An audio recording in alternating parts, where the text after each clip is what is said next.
इस्लामाबाद से जैसे ही Iran America के बीच बातचीत फेल होने की खबर आई, इजराइल ने हिजबुल्लाह पर भयानक हमले शुरू कर दिए। लेबनान के काना में आईडीएफ ने हिजबुल्लाह के ठिकानों पर अंधाधुंध बमबारी शुरू कर दी है। हिजबुल्लाह ने यह धमकी दी है कि अब खाड़ी देशों में अमेरिका के सैन्य अड्डों को बर्बाद कर डालेंगे। ईरान ने भी दो टूक कहा है कि वो हिजबुल्लाह पर हमले को बर्दाश्त नहीं करेगा।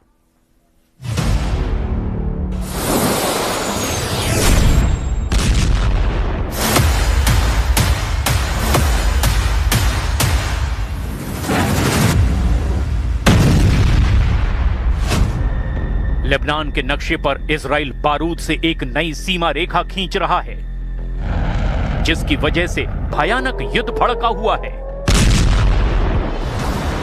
आज की तारीख में ये इजराइल हिजबुल्लाह का टकराव भले ही दिखाई दे रहा हो, लेकिन इस युद्ध की त्रासदी 7 अक्टूबर 2023 की तारीख पर लिख दी गई थी, जब हमास ने इजराइल में घुसकर नरसंहार किया था। तब से भड़के युद्ध में एक तरफ इजराइल है, दूसरी तरफ ईरान और उसके एक्सिस ऑफ रेजिस्टेंस।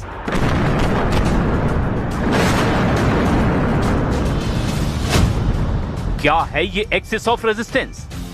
ईरान के कितने लड़ाका ग्रुप हैं? क्यों इजराइल इनके संपूर्ण सर्वनाश में सनक की हद पार करता जा रहा है? ईरान के बाद लेबनान का हिजबुल्लाह ही क्यों इजराइल का ताप झेल रहा है?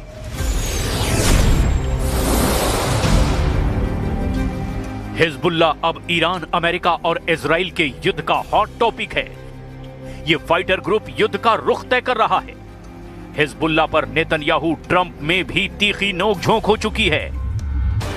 इजराइल ने ट्रंप को दो टूक कह दिया है कि ईरान की इस मजबूत जड़ को उखाड़े बिना वो नहीं रुकेगा, जबकि ट्रंप को युद्ध के साइड इफेक्ट ने समझौते की टेबल पर पहुंचा दिया है। वहीं इजराइल, अमेरिका, ईरान के सीज फायर की धज्जियां उड़ा रहा है। לאחר פניות חוזרות ונשנות של ממשלת לבנון לפתוח איתנו במשא ומתן לשלום, אני הנחיתי אמש בקבינט לפתוח במשא ומתן ישיר עם לבנון כדי להשיג שני יעדים. आखिर नेतन्याहू युद्ध विराम क्यों नहीं चाहते? क्या है हिजबुल्लाह का थ्रेट? इजराइल और हिजबुल्लाह का युद्ध 917 दिन से ज्यादा दिनों से चल रहा है। लेबनान का लड़ाका ग्रुप अब भी मजबूती से इजरायली सेना को मुंह तोड़ जवाब दे रहा है। हिजबुल्लाह ने दक्षिणी इजराइल के बंदरगाह शहर अशदोद में आईडीएफ नेवल बेस को मिसाइलों से दहला दिया।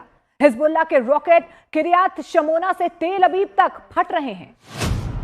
हिजबुल्लाह 4 दशक से इजराइल से युद्ध लड़ रहा है। 2 बार हिजबुल्लाह खुद को इजराइल से युद्ध में विजेता बताता है। लेबनान का हिजबुल्लाह ईरान समर्थित लड़ाका फोर्सेस में सबसे ताकतवर है।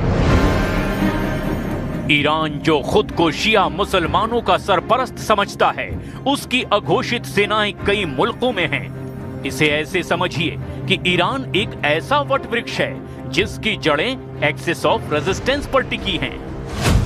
ईरान समर्थित फाइटर फोर्स में यमन के हूथी लड़ाके हैं, फिलिस्तीन का टेरर ग्रुप हमास है, गाजा का फिलिस्तीनी इस्लामिक जिहाद संगठन है।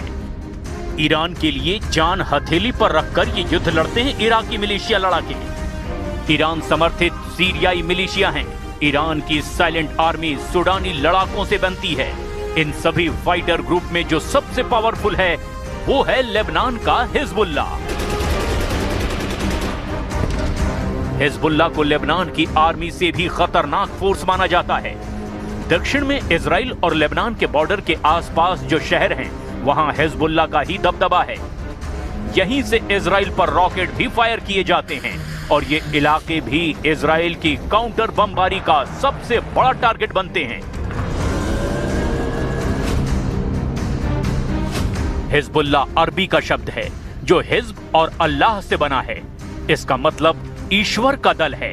लेबनान में हिजबुल्लाह की एक राजनीतिक पार्टी है जिसका अपना एक सैन्य समूह है। इजराइल और अमेरिका हिजबुल्लाह को आतंकवादी गुट मानते हैं, जबकि रूस, चीन, कतर, ईरान हिजबुल्लाह को आतंकी संगठन नहीं मानते। संयुक्त राष्ट्र भी हिजबुल्लाह को सिर्फ एक मिलिशिया मानता है। हिजबुल्लाह की ताकत क्या है, इसे समझना है तो जान लीजिए, इसके पास 1 लाख लड़ाके हैं। ये दावा हिजबुल्लाह के पूर्व सरगना नसरल्लाह ने 2021 में किया था, जबकि अमेरिकी सुरक्षा एजेंसियों का आकलन है कि ये तादाद 50,000 तक हो सकती है।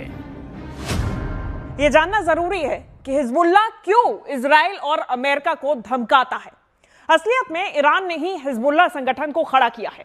ईरान को अमेरिका और इजराइल का सबसे बड़ा दुश्मन कहा जाता है, इसीलिए हिजबुल्लाह भी इजराइल का दुश्मन नंबर 1 है। ईरान की तरफ से हिजबुल्लाह को हर तरह की मदद मिलती है, पैसों की भी और हथियारों की भी। ये आरोप ईरान पर हमेशा लगाए जाते रहे हैं कि जिस वक्त हसन नसरल्लाह के बंकर पर इजराइल का बम गिरा, तब वहां पर ईरान की कुर्द फोर्स के डिप्टी कमांडर भी मौजूद थे और वो भी इस हमले में मारे गए थे। यानी हिजबुल्लाह और ईरान के अटूट रिश्ते अमेरिका और इजराइल दोनों के लिए चुनौती माने जाते हैं। साल 2000 में हिजबुल्लाह ने इजराइल को दक्षिण लेबनान से खदेड़ दिया था।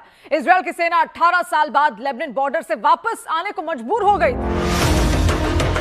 हिजबुल्लाह ने रूस की फौज के साथ मिलकर सीरिया से ISIS को पूरी तरह खत्म कर दिया।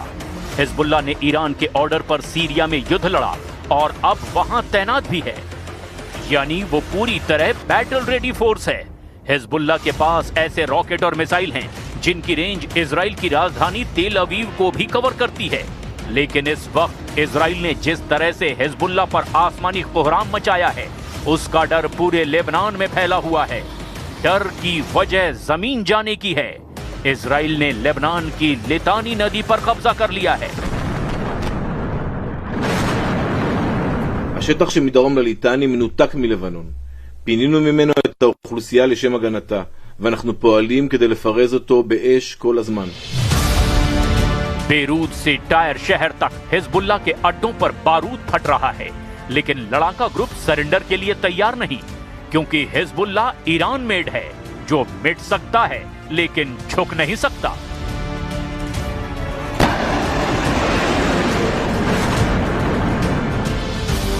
उन्नीस 1992 से ही हिजबुल्लाह लेबनान सरकार को रिमोट से कंट्रोल करता है। अक्टूबर 2022 से लेबनान में सीमित शक्तियों वाली कार्यवाहक सरकार है। इजराइल आरोप लगाता है कि लेबनान के असल हुक्मरान हिजबुल्लाह चीफ हैं। इस वक्त हिजबुल्लाह के टॉप बॉस नईम कासिम हैं, जिन्हें आइडियोलॉजिकल कमांडर कहा जाता है।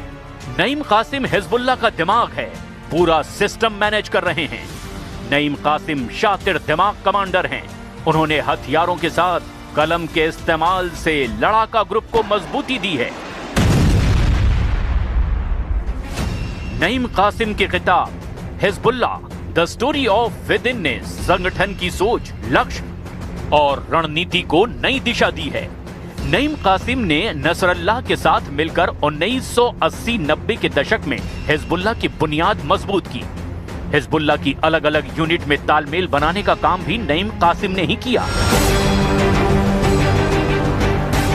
Centre for strategic and international studies की 2018 की एक रिपोर्ट में हिजबुल्लाह को दुनिया का सबसे ज्यादा हथियारों से लैस गैर सरकारी संगठन बताया गया।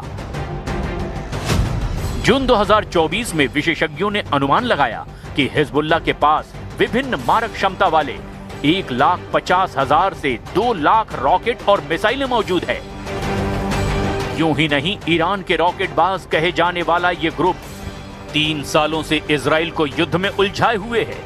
लेकिन अब की बार हिजबुल्लाह फंसता दिख रहा है, क्योंकि युद्ध में अमेरिका भी है। सही मायने में इस बार अमेरिका ने ही युद्ध भड़काया। ईरान के सुप्रीम लीडर के सफाये से ये लड़ाई शुरू हुई।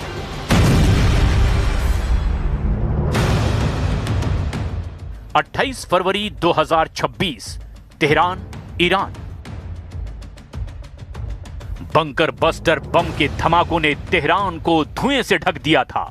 फिर भी ईरान को दुश्मनों का चेहरा साफ दिख रहा था, क्योंकि वो युद्ध के लिए ललकार रहा था। दुश्मनों ने पहले हमले में ही ईरान की इस्लामी सरकार का सिस्टम ढहा कर रख दिया। एक एक करके ताकतवर हस्तियां नक्शे से गायब हो रही थी, जैसे किसी ने इतिहास के किताब के पन्ने जलाने शुरू कर दिए हों। तेहरान अब शहर नहीं रहा, युद्ध का मैदान बन गया। युद्ध भड़काने वाले अमेरिका ने तब कहा, यह भी क्या कोई युद्ध है? महाशक्तियां एक झटके में ईरान जीत लेने निकली थीं। गुमान हर बात का था, हथियारों का गुमान, जंगी बेड़ों की ताकत का गुरूर, जंगी जेटों की हनक।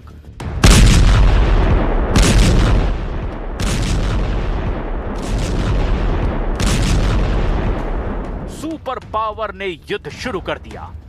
ईरान को शुरुआती राउंड में अमेरिका इजराइल ने मिलकर जमकर मारा, लेकिन ईरान ने सही वक्त पर जब पलटवार शुरू किया तो सबके होश उड़ गए।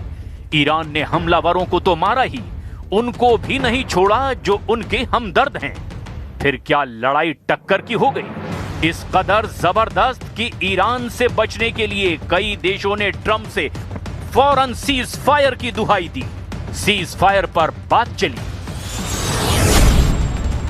ट्रंप बेमन से सीज फायर के लिए तैयार हुए। ईरान भी थोड़ा नरम पड़ा, लेकिन इजराइल है कि वो युद्ध में ब्रेक लेने को तैयार ही नहीं।